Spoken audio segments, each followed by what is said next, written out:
As Nigeria celebrates its Independence Day after 64 years, it is time for us as a people to reflect on the journey ahead. Beyond the colorful parades and commemorative speeches Nigerians heard during the 64th Independence Day celebration, there is the need to imagine a nation shaped not by external circumstances, but by the power of collective thoughts, creativity, and determination. As the curtain closes on the 2024 Independence Anniversary, the stage is set for the 2025 edition amid inconsistent policies and huge government spending. So what next for Nigeria after 64? Joining us is Professor Udenta, founding National Secretary, Alliance for Democracy, and Distinguished Fellow, Abuja School of Social and Political Thought. Professor Udenta, welcome to the morning show. Thank you. Well, my usual gang and Dr. Bati, Rufai, and Ayo. And let me quickly hope that you guys are not going to be tired of seeing my face. You see, and this is a very important moment in our history. And democracy is conversation. Democracy is contestation of ideas.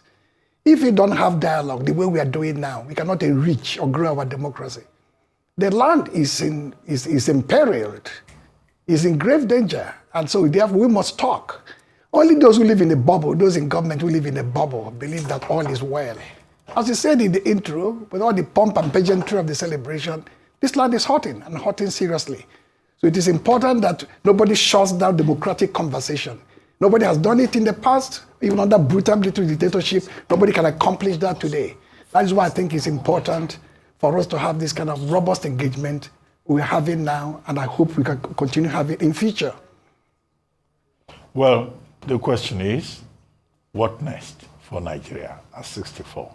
And what's your assessment of the president's speech now on October 1, which has been, a major subject of conversation out there? I will get there in a short while, Dr. Ruben. First and foremost is that I wish Mr. President a good rest in London for his annual leave, part of his annual leave. But I would have hoped that you have stayed back home this very moment, delayed that annual leave. It's not important, it's not enough to say he's going to look at his economic policies while resting in London, in the UK. He should delay, you have delayed that leave, and they concentrated on clear and present danger facing the country. For example, you find out in that speech he talked about banditry and terrorism already being vanquished. That is not true.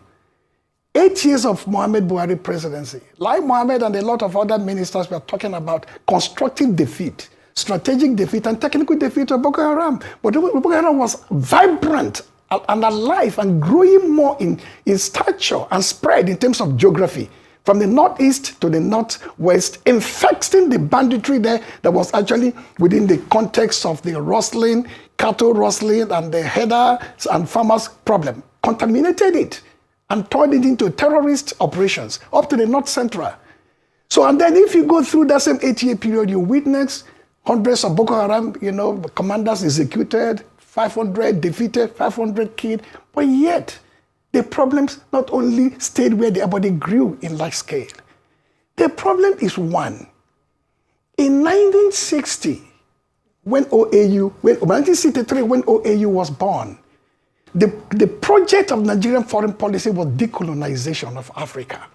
They accomplished that substantially up to the 70s, when the project was with regional integration, and Gowa and the rest of them created or constructed or crafted ECOWAS. In the 80s and 90s was a concert of medium power that Babangida drove. In the early part of this century, President Olusegun Obasanjo helped in transitioning OAU to AU, implanting NEPAD, peer review mechanism, and the African Framework for Peace and Conflict Management. From the 8 years of Buhari presidency, Nigerian foreign policy became incoherent, almost completely dissolved, to the degree that under the Bola Tinubu presidency, ECOWAS unraveled for the first time in its history. Nigeria particularly The loss of Niger from ECOWAS was very crucial. Over 1,000 kilometer, border with about 5 or 6 states in Nigeria. Thousands were pouring in the past 1 year. That is why the chief of defense staff had to journey to Niger to play with his counterpart. In that sense, he can't defeat Boko Haram or banditry when their borders are manned and on police for over 1 year. And don't forget, Dr. Ruben and co. President Bola Tinubu withdrew 109 ambassadors over a year ago. No ambassador has been deployed to Nigerian mission. Fact check me on this matter. That means there's a strategic retreat from the foreign scene. Nigeria is already increasingly isolated. Therefore, we cannot combat regional security challenges or combat terrorism and banditry except you have the ambassadors on ground in the Maghreb, in those countries bordering Nigeria. That is one just part of that speech. In that sense, if you invoke the names of our founding fathers and the memory of struggle and say, this is where we are, from the gift they gave us, they will be embarrassed with that kind of speech the president rendered. And my take is that all those who participated in drafting it should either be reprimanded verbally and in writing or even outrightly sacked. That speech didn't do justice to the president or to the image of the country. Because the presidency is the essence of our national pride and integrity. Presidential speeches soar. They are lofty in nature. They deal with broad issues of policy, broad issues of philosophical direction of the Nigerian state. That didn't deliver. If you take a few of the items there, 30 trillion already completely paid off. The Ways and Means loan. That is not true. A barrister, Victor Opato, I have to put his name out there because his matter is in public, took CBN to court. What they did is what is called securitialization, to securitize that loan. A federal government loan was now transformed into Nigerian sovereign debt. A debt that nobody borrowed on behalf of the name of the subnationals, and everybody in Nigeria now has a 40-year tenure that everybody, including me and you and our children, even grandchildren, will be compelled to pay. And a loan that National Assembly never knew when it was taken, never knew what it was done for, and all those involved have not even been criminally charged for it. So the 30 trillion Ways and Means loans are still there. They just converted it in a nomenclature change and variation. That is number one. Number two, there's another potent matter that was not even raised. Look at Heritage Bank. You guys can equally fact check me. The bank collapsed 4 months ago in an unpredictable manner. Even when a month prior to that, CBN had already assured that the banking sector was robust and all the banks were heavy. For 4 months now, no depositor has ever collected a kobo in spite of all the noise in the public space by CBN and NDIC. So when they have depositors who are hurting and haven't collected the money, running to billions across board, and directors of those banks have fled into oblivion, not accounted, no one of them being held accountable. That speech of Mr. President should have ensured to bring that into mainstream focus, because that speaks to the health of the economy, health of the financial sector, health of the banking subsector within that broad financial system. If we take a pause back again and say what other thing came out from that speech, the convening or convocation of a 30-day youth conference, the format of which is indeterminate, 30 days, maybe at a stretch, maybe inviting thousands of youth across the country, mobilizing billions of scarce resources, in a speech that detailed graphically the so-called youth-themed projects and programs. All right. If you have about 7 programs you listed for the youth, what did they do is that you mainstream them in such a way and manner that the youth will feel the impact of what you've already listed. All right, Prof. If you have no program for the youth, you can invite the youth to come and create some new framework or policy formulation, and then before you can do policy execution. All right. Prof, all right, let me come in here. You've analyzed the speech of the Independence Day speech of the president, stating that, in your words, I mean, the people responsible for that, part of it, people responsible for that should get queried, very heavy query. But as an alternative, what would you have wanted to see or listen to on the 1st of October by the president? That's one. The second is I'd like your take on the state of our institutions. Earlier today, we talked about, the movement from APC to NNPP in Kano State, and then the leader of the NNPP, Dr. Rabi Musa Kakwanso, saying that there will be a wind of change in 2027, and also looking at the role that INEC plays. I'm sure you've heard what happened in Port Harcourt earlier this morning. I'd like you to share, your thoughts on the state of institutions in Nigeria. But first of all, what alternatively, what would you have wanted to hear on the 1st of October 2024? Okay, one, as a Nigerian patriot, it is my duty, no matter the degree of the hurt in my heart and the hurt in the heart of millions of our people, because nothing is working in spite of all this sermonizing to the contrary. I don't know how you guys normally come to work, where you get your fuel, how long on the queue, or where you buy from the roadside. Everybody goes to the market and see what is going on in spite of all the blunt statistics they are dishing here and there. So we can spend hours and hours dealing with the minute details of what is wrong with the system and what should have been done in that speech. But presidential addresses do not actually need to cover practical issues that are minute in nature. That's left for the ministers to break down and educate the people of this country about what the president's intendment is in that speech. The face of the speech must soar, must be lofty in nature, must be compassionate, must address the critical challenges facing the people in broad spectrum, philosophical strokes. That speech is completely banal and pedestrian. It's not something that somebody will sit down and say, I'm inspired in spite of the pain and the hurt in the land. I'm inspired by the speech of Mr. President. He lifted my soul. He lifted my spirit. I feel that there's a future for this country. There is hope. So the matter of hope is actually a matter of hopelessness, because the speech did not inspire that depth of hope. When we invoke our history, historicize our experiences as a nation by bringing the lives and times of our founding fathers and mothers, it must equally bring it to bear on the contemporary stage and admit that while the policies you have unleashed for the past 16 months are not working, but what it did was to restate those policies that are not working and re-emphasize them, almost as if this government is tone deaf. No matter however you speak, however you contribute, no matter how the media and public space advocates try to penetrate the opaqueness of the system they've erected around the president and the presidency, the speech again rehashed what he has said before without bringing anything creative. Not even a little detour in the macroeconomic, structuring of his programs and policies. Say, we made a mistake in this direction. That is what it means. We made a mistake in this direction. We're going to course correct. There's nothing wrong with that. The speech didn't contain it. And then when it comes to, as I talk, political mobilization, if you don't mobilize at the level of the political class, the political state, you cannot even mobilize at the level of the youth. Because the youth, yes, is a very strong constituency, but the youth is integrated within the civic structures of the state and integrated within the broad political canvas of society. So the speech is lacking in that sense of mobilize the people of this country across political lines, across inter-party lines, which I'm still coming to, the second segment of your question. He failed to achieve that. I'm sure it was not like an omission.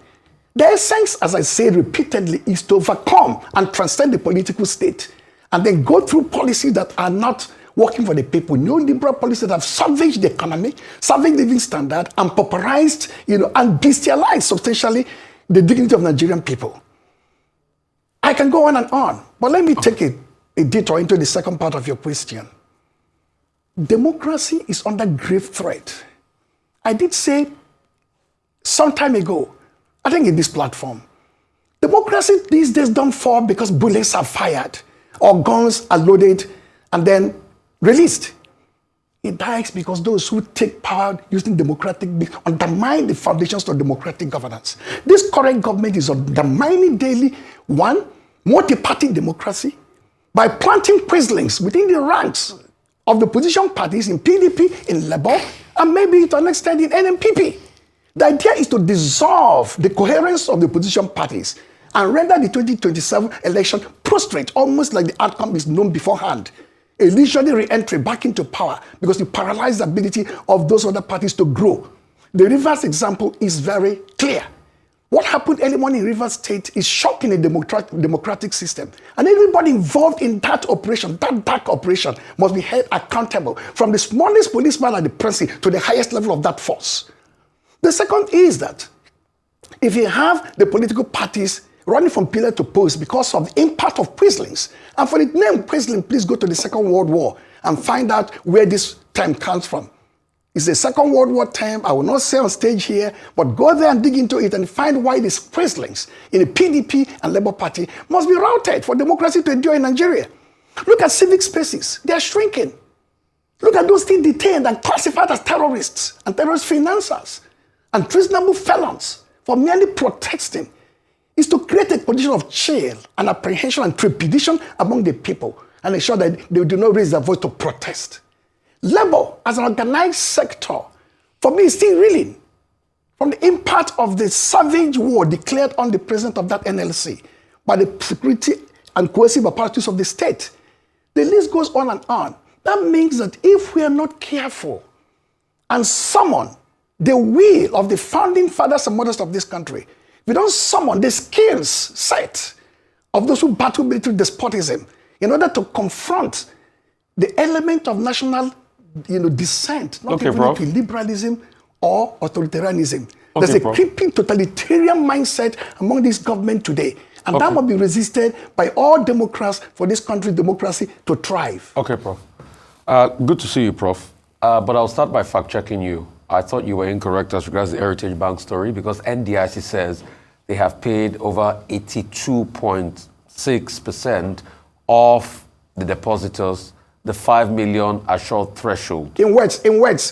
I will hold it in words. I've spoken to about 15 depositors. So I said already in my statement, I said they have deposited this information there, but they have not done so. No. That's what they claim they have done. They have not done. They said verify depositors. The 15 depositors you've spoken to are probably part of the 17% left that they have not paid, which they said they have not paid because of the discrepancies. We can do the fact check it after this conversation because all the people contacted across the country. And I know the big depositors and small depositors. Prof, if they have problem with their, with the virtue of investigation of their matter. Prof, 15 depositors is not representative of the sample size of close to 5 million depositors that were in the Heritage Bank before it came down. If you give me your empirical facts. My point is, it's not because I spoke to 15. Of people paid, I will take it. But I've given you a fact by NDIC. The depositors are saying.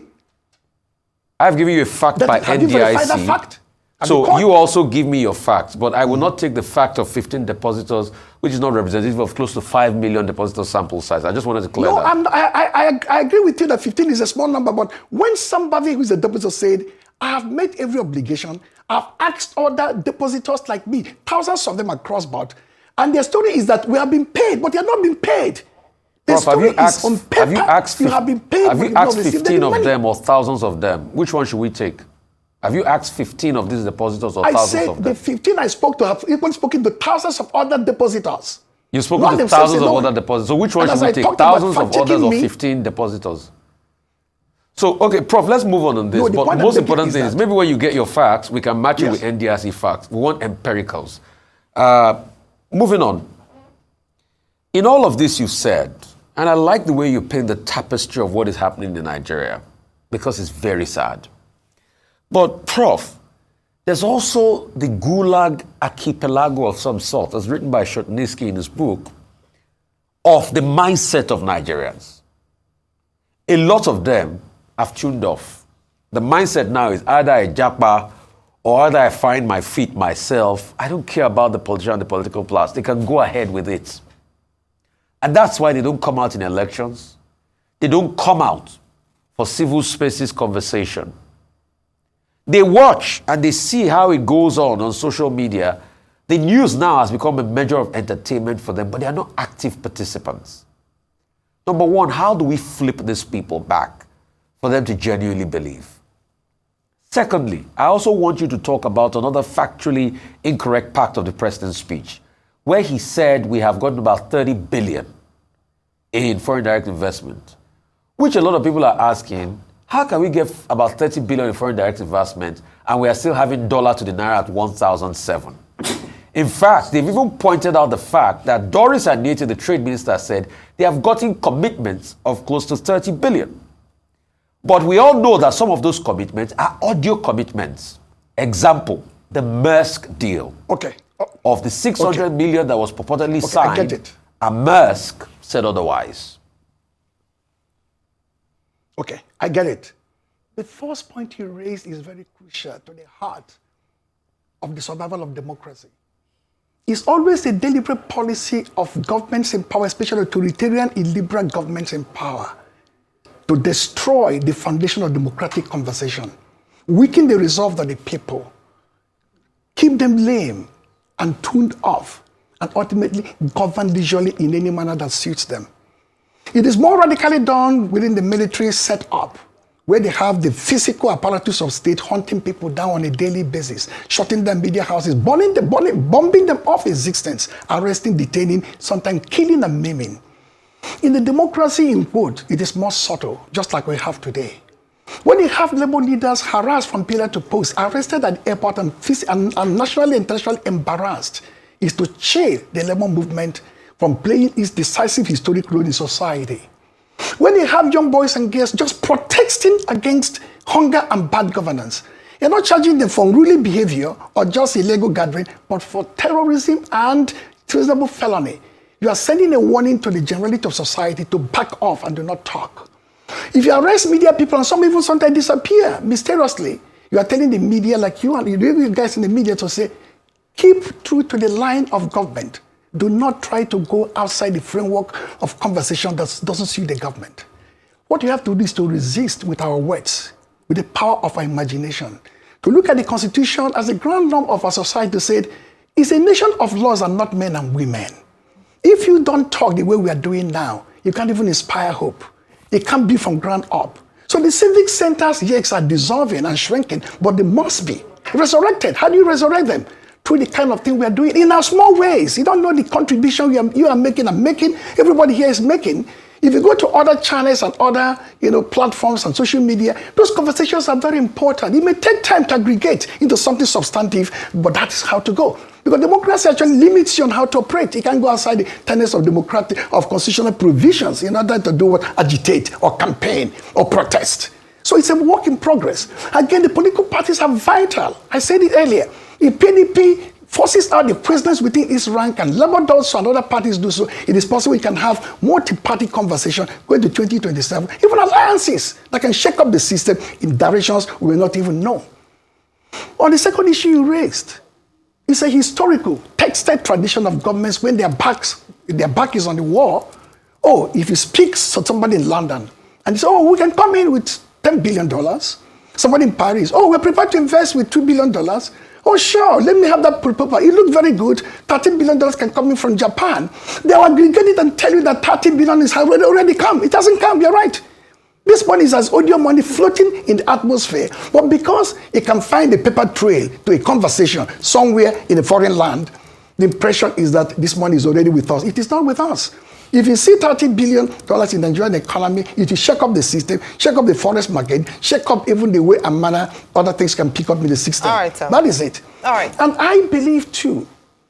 Your closing statement, sir. We're out of time now. Thank you. Okay.